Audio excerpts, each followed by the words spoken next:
জেলা পরিষদ এবং পঞ্চায়েতের অর্থ ব্যয় হুগলি বলাগড়ের বিভিন্ন স্কুল এবং স্বাস্থ্যকেন্দ্রের সামনে তৈরি হয়েছিল সৌরচালিত আর্সেনিক মুক্ত জলের প্রকল্প, কিন্তু তৈরি হওয়ার কিছুদিনের মধ্যেই সেই প্রকল্পগুলি বিকল হয়ে যায় এবং এখানকার স্থানীয় বাসিন্দাদের যেটা অভিযোগ যে অনেকবার বিডিও এবং পঞ্চায়েতে বলার পরেও আজ অবধি তার সঠিক হয়নি এবং সেইগুলি বিকল হয়েই আছে। আমরা কথা বলেছিলাম হুগলির সাংসদ লকেট চট্টোপাধ্যায়কে। লকেট চট্টোপাধ্যায় বলেছেন যে টাকা নয়ছয় হয়েছে এবং এই লোকসভা ভোটের পরেই তিনি সিবিআই তদন্ত করবেন যে কোথায় গেল এত টাকা, কেন হচ্ছে না তৈরি।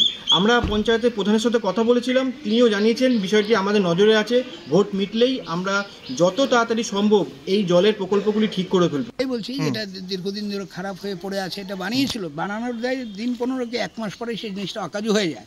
হয়ে যাওয়ার পরে এখানে জল কেউ স্থানীয় বাসিন্দারা এবং একটা স্কুল পড়ে আছে, ছেলেমেয়েরা জল পায় না, পাড়াপড়শি সেই জলটা পায় না, কিন্তু প্রশাসনের কাছে অনেকবার বলা হওয়ার সত্ত্বেও তারা কোনো ভ্রুক্ষেপ করেননি।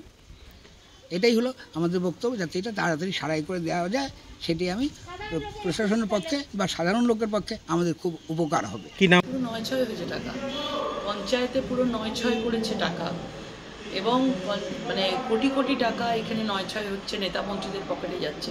এগুলো যদি সিবিআই তদন্ত হয় বড় বড় নাম বেরিয়ে আসবে। এবারে ভোটের পর, জেতার পর সবকটা সিবিআই তদন্ত হবে, কে কে বলাগড়ে কে কি টাকা পেয়েছে। তৈরি হওয়ার পরই এটা খারাপ হয়ে গেছে। তো অনেক স্কুল কলেজে যারা মানে বাচ্চারা যায় তাদের খুবই সমস্যার সম্মুখীন তাদের হতে হচ্ছে। তো আমরা ভিডিওতে জানিয়েছিলাম, কিন্তু পঞ্চায়েতে জানিয়েছি, কিন্তু কোনো কাজ হয়নি। কি চাইছেন এখন?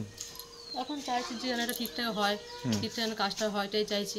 আমার শহর বলাগড় থেকে দেবেশ চক্রবর্তী রিপোর্ট, কলকাতা টিভি।